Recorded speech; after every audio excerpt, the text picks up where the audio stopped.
Welcome to another episode of the CPG Guys podcast. Our hosts, Sri Rajgopalan, Peter V.S. Bond, and Brian Gildenberg explore how brands and retailers engage consumers in an increasingly digitally driven world. And now, here are the CPG Guys.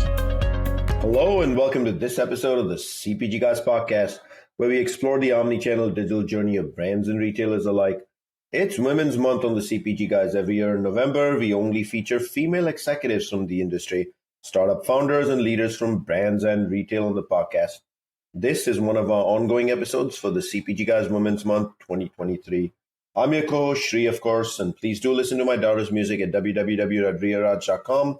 That's RHEARAJ.com, and follow the exciting adventures of my younger daughter at Dream Academy by Hype and Geffen/Universal Records on YouTube or Instagram. Joining me today is my best friend and co-founder of the podcast, a loyalty and insights aficionado. And he's not podcasting, serves as the partnership acceleration lead at the newly rebranded Flywheel. Hello, Peter. How you doing? Which corner of the country are you at today? I'm in New Haven, Connecticut at my co-work facility here where I record the podcast. That's because I can't do it from home. I got a 4.5-year-old. She's not really good at leaving me alone. That's okay. I'm cool with that, but it's just not conducive to podcast recording. I'm looking forward. She was telling me today about everything she's got planned for going to Disney over the Christmas, New Year's break, all the characters she wants to see, the princesses. And she said, "Now, Daddy, you made sure to book me an appointment at the Bippity Bop Boutique, didn't you?" And I said, yes, it's on the list. I promise you I won't forget. So I'm doing all those wonderful things I love doing as a dad. It makes me very happy, but I'm doing great, Sri. How are you? Listen, I don't need to tell you, the ultimate dad. You've got your two daughters, Rhea, who is a outright recording artist. And then now you've got Lara, who is in the finals of the Dream Academy K-pop competition with just about the most incredible voice I've ever heard. I'm so proud of your daughters, and I know how you are as well. I'm jealous you go to get Disney World in an aura of fast passes, because when I did 15, 18 years ago, and they wanted to meet every single princess, you sat in 3-hour lines, and that moved about once every 7 minutes or so. But anyway, before we get to our guests, let me remind everyone to subscribe to our podcast on your favorite platform. If you use Apple or Spotify, please give us a rating. Indeed, it helps feed the algorithm, makes our podcast findable, and more importantly, tells us how we're doing and if we're having the right guests and the right conversations. We want to express how honored we are to be rated the number one CPG podcast for 2 years running, according to FeedSpot, the leading podcast ranking authority in the US. And we're pleased to have join us in the top 30 sister cast, CPG Scoop, CPG Guys Fast Forward, and the FMCG Guys. We're happy also to be formal sponsors of Next Up, whose mission is to advance all women in business. We are giving away memberships to this prestigious network and organization, so do drop us a line at contact@cpgguys.com. Again, email to contact.cpgguys.com to learn more and take advantage of what Next Up has to offer. Links to our podcast, a sister cast, a landing page on Next Up can be found on the digital liner notes of this episode. So here we go with our guest. Our second guest this month to come from none other than the iconic CPG manufacturer, and also who I proudly call as one of the alums. I learned so much from that organization to the day I get to practice my learnings. None other than PepsiCo, where she has spent 2 decades plus of a professional career since graduating from University of Wisconsin. In that 2+ decade tenure with PepsiCo, Kate Garner has worked in a number of key leadership positions in marketing, both on the consumer side and the customer side. That's in addition to leading marketing for the iconic, wait for it, none other than the Lay's potato chip brand. And of course, her career has also included a stint calling on Walmart. Please join Peter and me in welcoming to the podcast, Kate Garner. Kate, welcome to the CPG Guys. Thanks for being here during Women's Month for us in 2023. How are you? Well, Sri, thank you for having me. It's great to have our paths cross again. In today's complex world, I feel blessed, both personally as well as just professionally. You talked about what a great experience it is here at PepsiCo, and continuing on here has been awesome. Yes, indeed. We are blessed. I'm blessed that I get to see you again and our paths have crossed again, especially since we got to work on iconic stuff on brand Lay's. But before we get to the actual questions for this podcast, would you take a minute and give us a description of your current role leading the Demand Accelerator function at PepsiCo? So the Demand Accelerator, our team has accountability for managing several of the marketing levers with our retail partners. So that would include the areas of marketing, our marketing plans for innovation, our retail media network plans, our space management, and then all the data and analytics that go into managing the commercial arm of our business. Thank you for that overview, Kate. In the digital liner notes of this episode, we'll of course include links to your LinkedIn profile, PepsiCo's LinkedIn page for our listeners to access while we go on with our conversation. We always start every single episode where we feature leaders by trying to learn about their career aspirations, how they grew, where they started, what they did after they graduated, and how they ascended to leadership positions that they are in today. So the first question is really around that, Kate. Your career journey started after you graduated from the University of Wisconsin, and you spent those 2 decades in brand marketing with some of the most iconic brands in the world. I mentioned Lay's, but you've touched others as well. And then you've also done customer leadership positions. So take us through the journey that you have for one of the world's most beloved beverages and the snack brands, PepsiCo, Pepsi, and Frito. Sure. So as you mentioned, I graduated with a degree in accounting from the University of Wisconsin. And from there went on into public accounting as well as corporate finance with Sprint. So a deep analytic background in that space. Went on to get my MBA at the University of Texas and then joined PepsiCo. And from that point came into brand marketing, where I had a chance to do brand marketing, media buying and planning, as well as shopper marketing. From that point, getting close to our sales team, I had an opportunity to lean into sales and have other experiences across our marketing organization. So in those capacities, I've overseen consumer strategy, analytics, innovation, as I mentioned, and then instrumental in building our broader data and insights capabilities, including PepViz, our proprietary data practice on the commercial arm. Well, Peter, isn't every day we get a guest on the show who's so diversely cross-functional? Have you, Kate, therefore had a chance in your career with PepsiCo, got to touch most of the portfolio across beverages, snacks, breakfast? There's so many places, and then channels as well. It is. It's an awesome opportunity to have multifunction, multi-product category, and then obviously work with some of our amazing retail partners.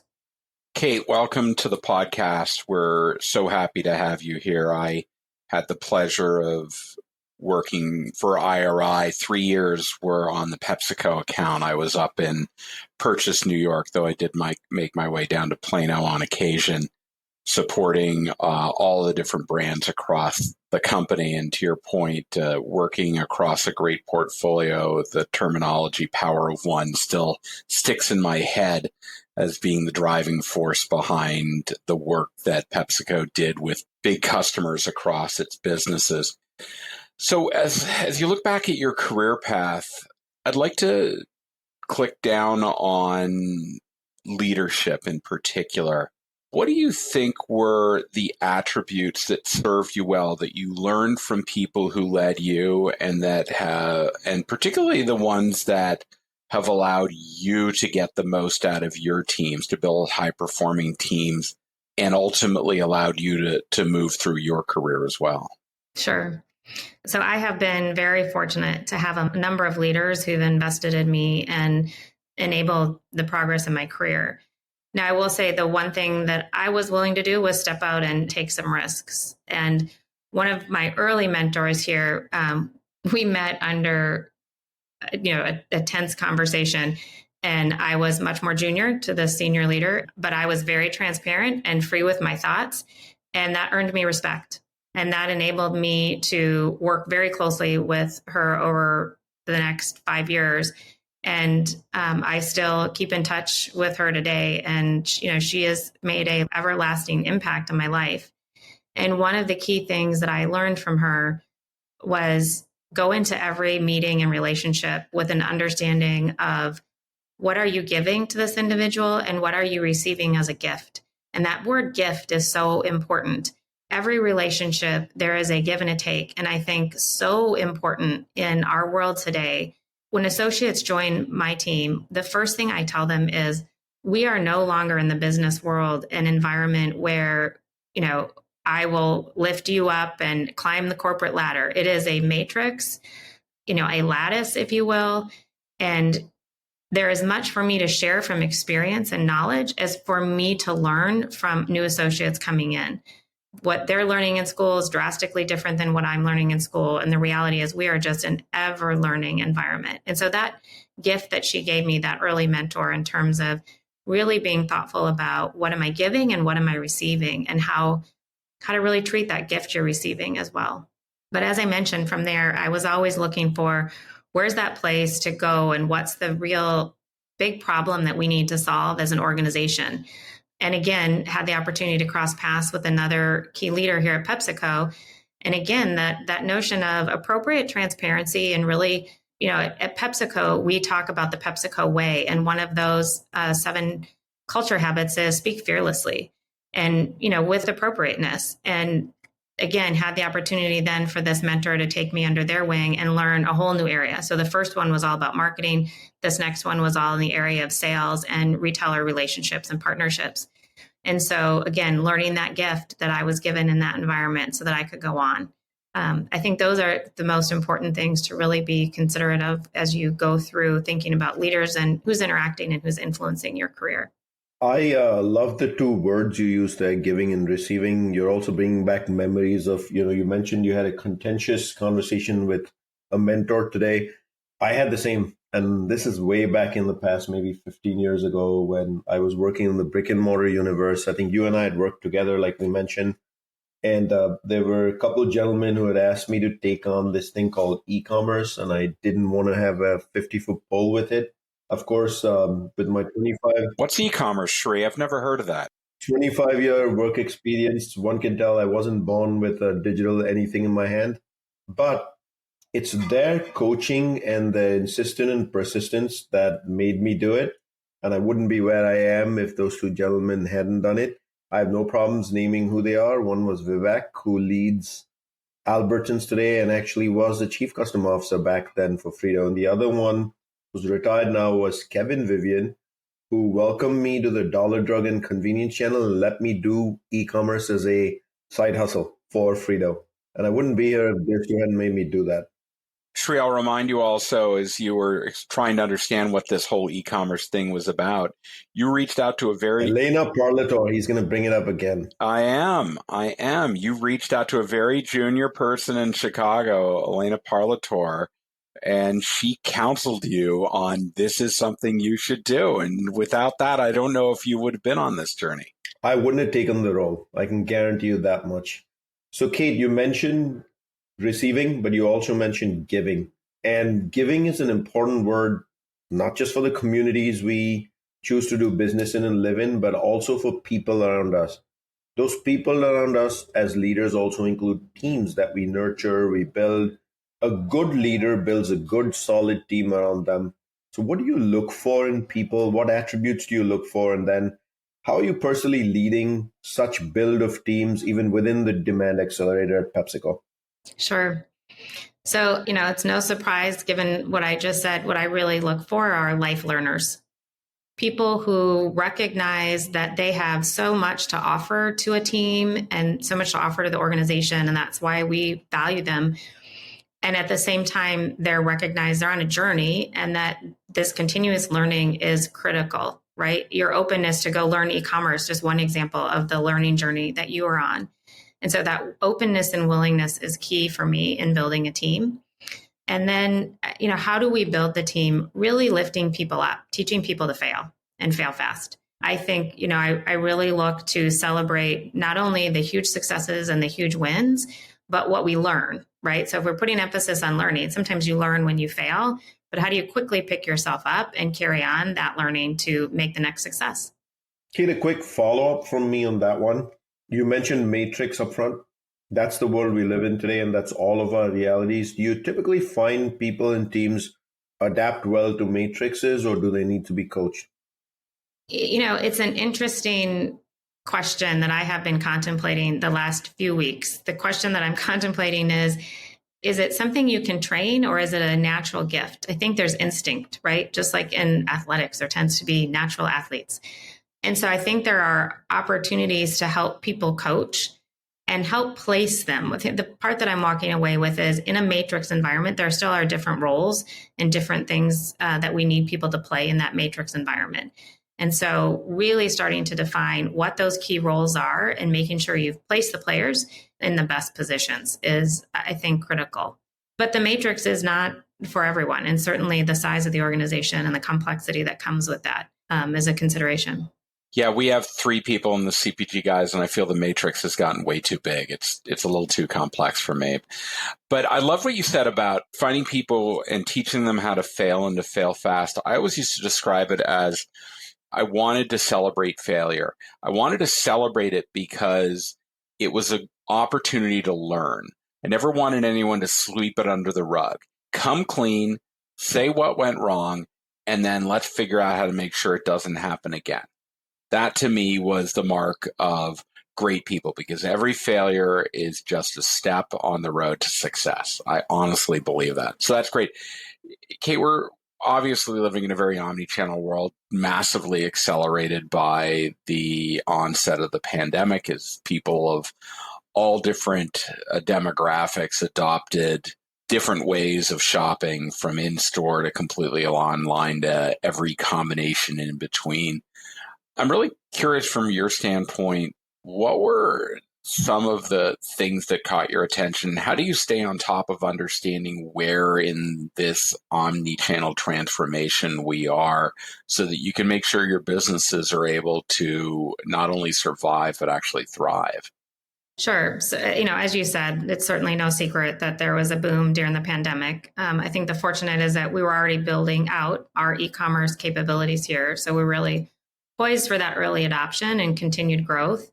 But there's continued evolution, right? And certainly how, as we often talk about the new normal, big quotes around normal, the staying ahead of these trends continues to be on the forefront. And I think that the challenges and opportunities, the biggest thing that PepsiCo does is helps our partners remain relevant and unlock growth in an ever-changing marketplace, is further investing in omnichannel and using advanced data to improve the click and collect, as well as focus on in-store inventory. And so for us, that's both what's on shelf for the shopper that's shopping brick and mortar, as well as for the shopper that's picking up at the curbside in the back, right? You really have to think about how you're optimizing inventory from a merchandising standpoint for both of those fulfillment methods. But we're also seeing a rise in what we call phygital. And so this is more how do we react to the shopper in the world of a phygital environment where they're really beginning their journey on websites or social media or through VR or AI, whatever the digital areas that they're coming in, but often still leveraging physical environment for other experiences. Oftentimes people are using as part of their entertainment, what they do during the day. And so those are the typical areas that we're staying focused on, managing through that. Okay, Kate, you just made me lose a bet because I took 10-1 odds on Sri that you would use the term AI before using the term phygital, and now I'm out a lot of money. But that's great. I love that. That is an avid description of the world we now live in. That is a word we're going to reuse on the CPG Guys phygital. I know. Well, we're so accustomed to some terms that we hear on. You and I go to a lot of conferences. We hear a lot about talking about AI, but I think the whole aspect of phygital is critically important because no one just shops online and no one just shops in a store, and no one does it the same way for every transaction all the time. I mean, we just have to understand there's so many choices that we have, right? I think that we used to, when it was more brick and mortar and it was more clear, there were very clear habits and the paths were very clear. And today it's, there's just little spots for engagement along the way. And what that looks like is going to vary by person. It's going to vary by what their trip mission is. There's no standard. Yeah. And the question is, that we're always struggling with the question is there even a funnel anymore? I mean, people enter it from all sorts of different points, and their ability to kind of like move from one level right to conversion or whatever. It's just, I think the old mechanism, the funnel's a really nice thing to think about, but you just have to be cognizant of and skilled at addressing consumers wherever they choose to engage with your brands.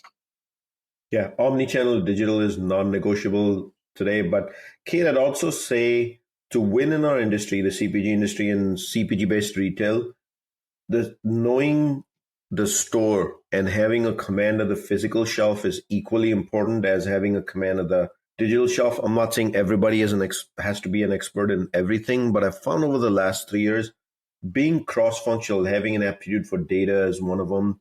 Now that many retailers actually have direct data access platforms, and then actually understanding that there's a word called trip missions and there are things called path to purchase is equally important. Would you agree, Kate, or how do you feel about cross-functional knowledge as career builders these days versus deep expertise only in a single domain?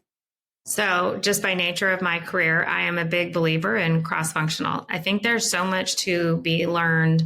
When I talked about the lattice before, right? It's not a movement straight up in a corporate ladder. It's truly the corporate lattice. And your ability to gain experience cross functionally is really, it's nothing I spoke about before, but watching leaders who can bring new thinking to our team is another way of building a team.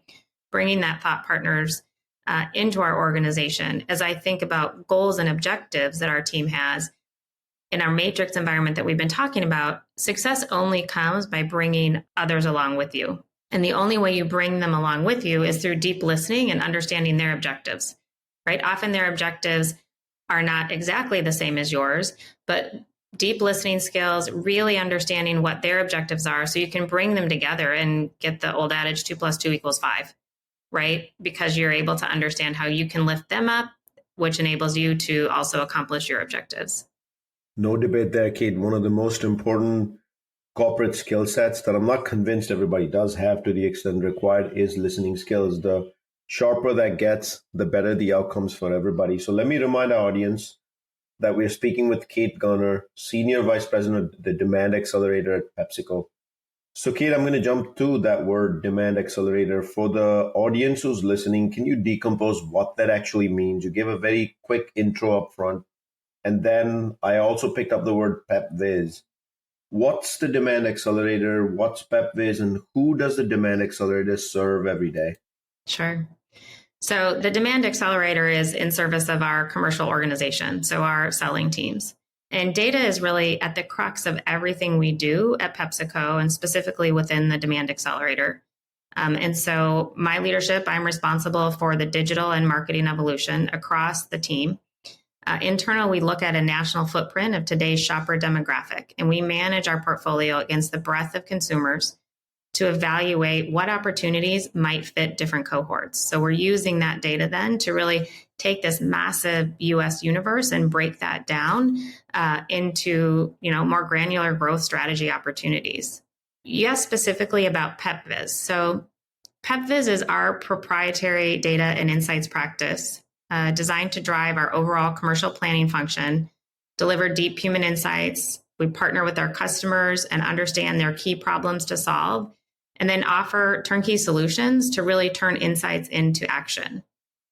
It is a combination of open source data, first, second, third party, proprietary household data, and data generated through our DSD network. We use advanced analytics, statistical analysis, machine learning to produce actionable insights. All of this information is collected and anonymized, right?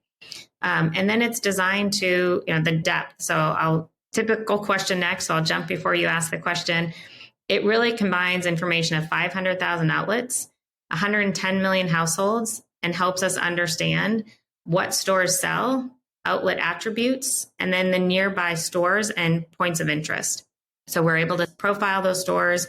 And so oftentimes, when we work with our retail partners, we recognize they know the depth of their shopper better than anybody.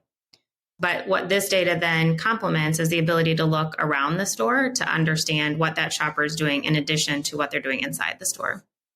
Shri, we need to get ID codes to get into PepViz. This is like, I'd be a kid in a candy shop. Wow, does that just get me excited given my background? So we talked a little bit about the onset of the pandemic and the transformational effect it's had. Just in the last 6 months, it's continued, right? We've seen a restoration of the supply chain so that the kind of out of stocks and allocations that a lot of brands were experiencing and retailers were experiencing in store have kind of changed. But then we've also seen inflation go up. It's coming down. And we see a massive return to stores. How are you adapting to make sure that you're always driving demand and consumption for PepsiCo brands in a marketplace where there are all these pressures of uncertainty that consumers are facing? Sure, it's a challenge, certainly. Our primary focus continues to be navigating how the consumer and shopper interacts with our brands, right? What does that experience base look like to drive units? So I'll think about a couple different ways, and I'll start first. In today's environments, consumers are picking up additional units as they look to treat themselves, and specifically in the area of innovation. And while some organizations have chosen to slow down during some of the things you talked about, supply challenges and other things, we have kept innovation at the front of our priorities. And so we continue to put that out there for those brand experiences. A second area is consumers have, through this last 3 years, they've developed new eating habits. And with that, in-home eating is still a key focus. And so we're focused on those occasions and really highlighting how our products complement those meals. So it might be Tostitos for nacho night or Pepsi with the deli chicken. And so there's a lot of different ways that, we talked about how consumers shop today, and there's this whole no clear path, right? And what they go into a store for really varies. And we're seeing those quick trips pick up where they're going in to pick up tonight's meal. And so helping consumers really simplify that occasion with meal suggestions is a second way. And then the last area I'd talk about is recognizing variability across the country, right? And so while I talk about these different areas, these are broad solutions, but we leverage our data and analytics then to make sure we're getting the right messaging in the right areas of the country that resonate with the shoppers. And I say the area of the country, but really what's resonating with the shopper at that intersection for that specific store. Kate, one of the questions I did have in your everyday role and the others on your team on the Demand Accelerator is, how often do you guys get in front of retail, in front of merchants, omnichannel or physical, brick and mortar? And are you, when you do get in front, are there conversations about the path to purchase, as you mentioned, shaping the future of the industry? So this is the first question, how often? My team is in front of the customer every day, right? So we've got the marketing team, the retail marketing team, and the category leadership team, our space management team, and they are with customers every day. The second part of your question, Tree, shaping the face of the path to purchase. I would say we're a player in that, certainly, right? That is the purpose of the data and analytics and looking at propensity and not just history in order to make sure that we're not only shaping, but being ever present to where the path to purchase is going. But certainly there's a lot to learn from others, right? That's why when I talk about the breadth of data, it's certainly areas that we're always learning from others, right? So we look around and seek to understand what we can and then play the role that we need to play to drive growth. And is there a favorite way for learning you have, such as talking to your peer set, retail, reading articles, books, listening to podcasts, magazines, or maybe listening to the CPG Guys? I knew that was coming, Peter. Full transparency, all of those things. The one that you didn't mention, I'll spend a couple minutes focused on, but it's how do you become an ever-present student of the consumer and the shopper, right? And so really thinking through what is it every day that I'm going to do? So I'm going to, I need to go to the grocery store myself, but I'm not just going to go to the grocery store. I'm going to actually observe what's happening and what are other choices that our people are making.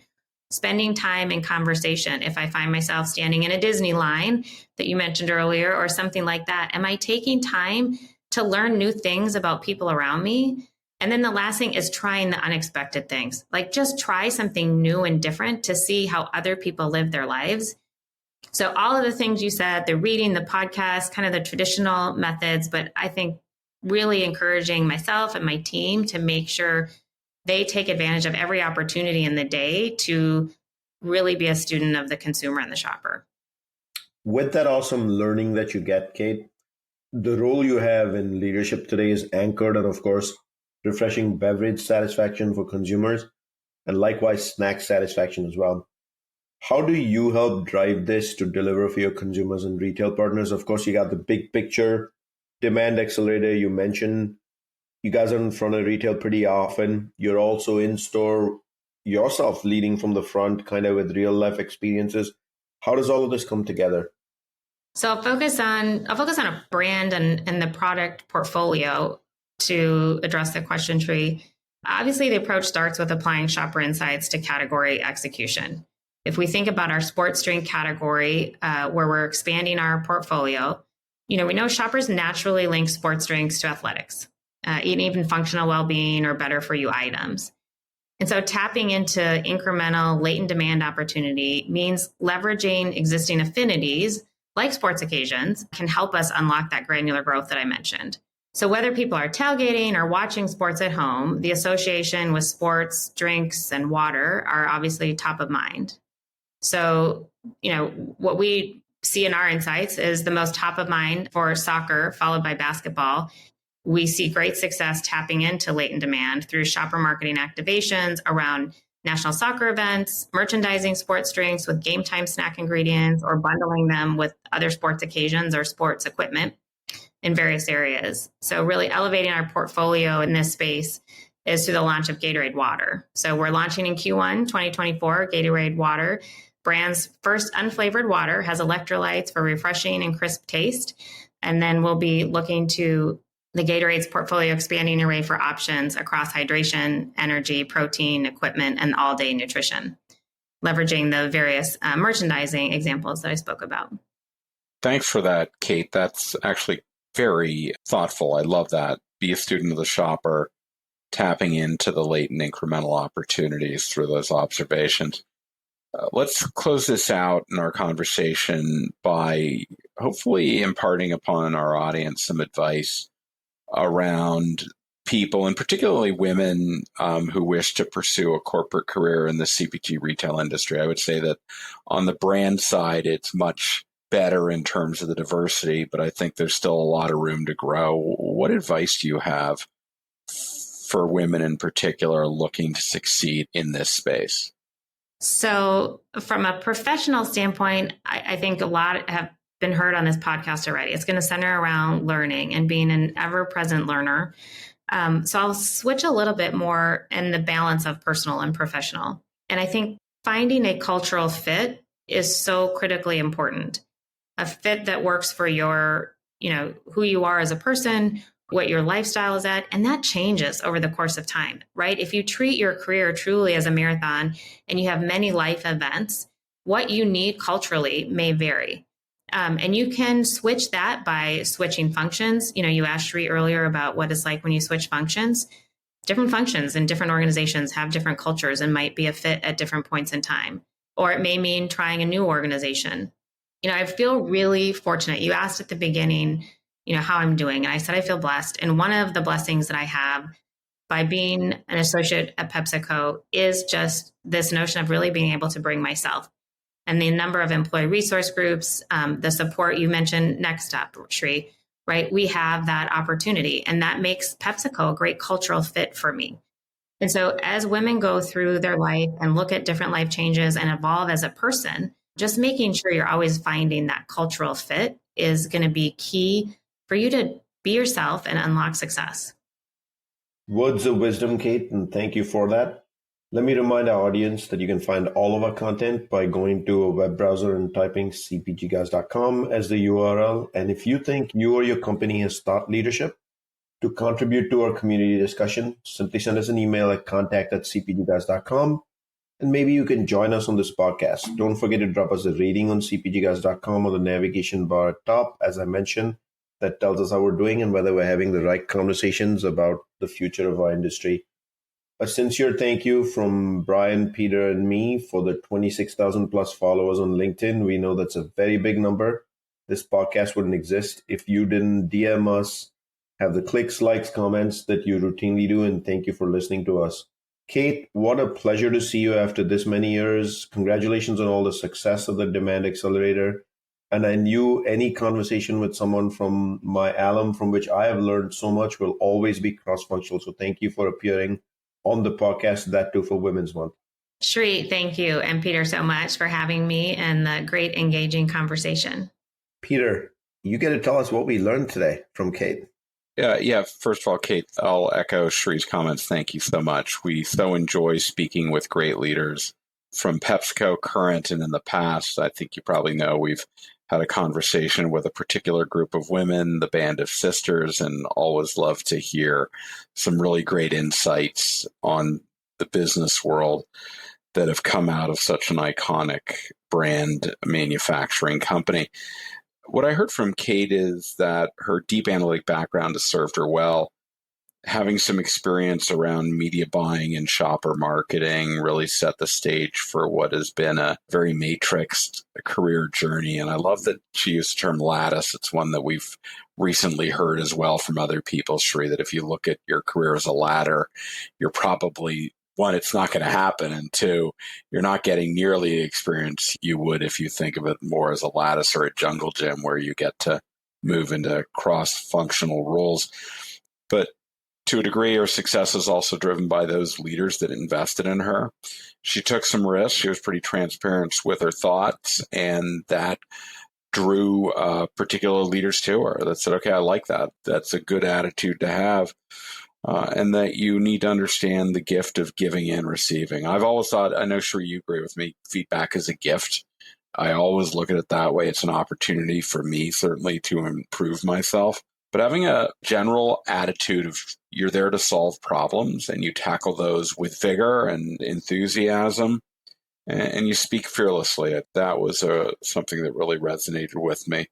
If you're going to succeed, you want to have a team of lifelong learners, people that are always, don't come to the table with the attitude they already know everything they need to know. If you do that, you're going to soon be left in the dust because the world's changing without you, whether you like it or not. And that's the new normal, right? We have to recognize in this omnichannel world that it's very phygital in nature, that consumers use different mechanisms and different trip missions. They use different types of delivery mechanisms, whether they go into the store, they have a curbside, they have it delivered to their home, whatever. And that you just need to understand that that's the new reality of the path to purchase. And therefore, having cross-functional career experience is invaluable because if you understand all the component parts of this, you're going to be able to be more successful in what you do. If all you do is stay in one functional role and responsibility, it's not going to position you well for growth and understanding. The best way to bring people along on the journey is listen to them. Don't always do the talking. And do your very best to understand what their objectives are, because if you can help them achieve their objectives, you're going to make them very happy and they're going to want to work with you all the time. You know, what they're doing with the demand accelerator around this digital marketing evolution that's being done at a cohort level is critically important to be able to identify growth opportunities. And taking what is an incredible platform of data, open source data, 1P, 3P, their direct store delivery data, and using machine learning to be able to synthesize that all in a fairly quick and meaningful manner is what will turn that data lake into what essentially is an asset for selling. And that you really need to focus on how consumers are navigating brand interaction. That is first and foremost. Innovation is a core part of that. Innovation is the lifeblood of growth for just about any brand and a portfolio. And so making sure that even as the pandemic had challenges for supply chain, understanding you still needed to focus on innovation was at the heart of why particularly PepsiCo has driven a tremendous amount of success. New eating habits help PepsiCo develop new products. I think about all the different ways we can now get our hands on a product. What do you do when people aren't shopping in stores? And that means they're not walking through the checkout counter and they're not picking up the single most profitable SKU in a beverage manufacturer's assortment, which is the single serve. Now you got to pivot and figure out what's going to drive profitability into the equation. That's how I start thinking about those things. And then understanding there's very much regional variability. And if you don't understand that from your data set and you try to place a program that's one size fits all that doesn't have relevance in most places, you're going to fail.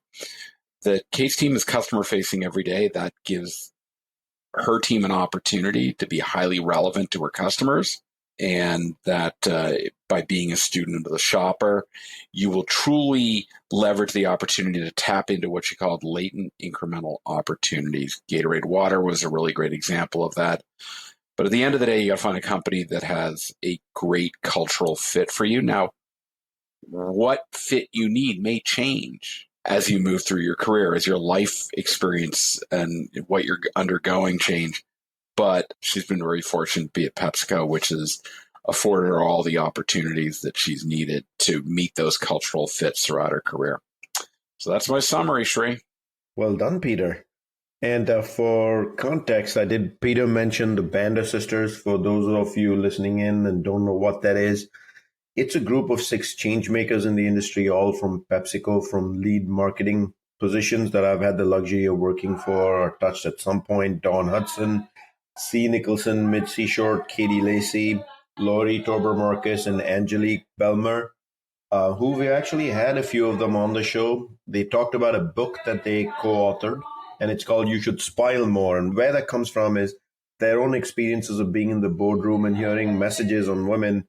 She should learn to smile more, whereas versus men getting credit for simply showing up on the baseball field for practice for their son or at the softball field for their daughter, saying, wow, what a great dad. So I would encourage everybody, get a copy of that book. You can also listen to the 2 episodes we had with them. It is very thought-provoking, taught me a lot. The next thing you and I did, we called Next Up. We became partners. So I guarantee you, listen, read, it will change your life. 31 great little vignette stories. Yep. And one of those that I just mentioned. Kate, I know you had to get this recording in the middle of a lot of travel, so we sincerely appreciate it. Thank you for being a part of Women's Month 2023. Peter, a pleasure to do this with you week over week. That's a wrap for this episode. We will see you soon on another episode of the CPG Guys.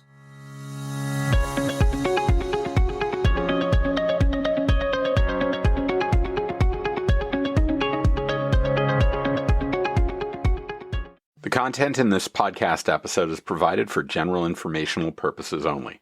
By listening to our episode, you understand that no information contained in this episode should be construed as advice from CPG Guys LLC or the individual author, hosts, or guests, nor is it intended to be a substitute for research on any subject matter. Reference to any specific product or entity does not constitute an endorsement or recommendation by CPG Guys LLC. The views expressed by guests are their own, and their appearance on the program does not imply an endorsement of them or any entity they represent. The views expressed by CPG Guys LLC do not represent the views of their employers or the entity they represent. CPG Guys LLC expressly disclaims any and all liability or responsibility for any direct, indirect, incidental, special, consequential, or other damages arising out of any individual's use of, reference to, or inability to use this podcast or the information we present in this podcast.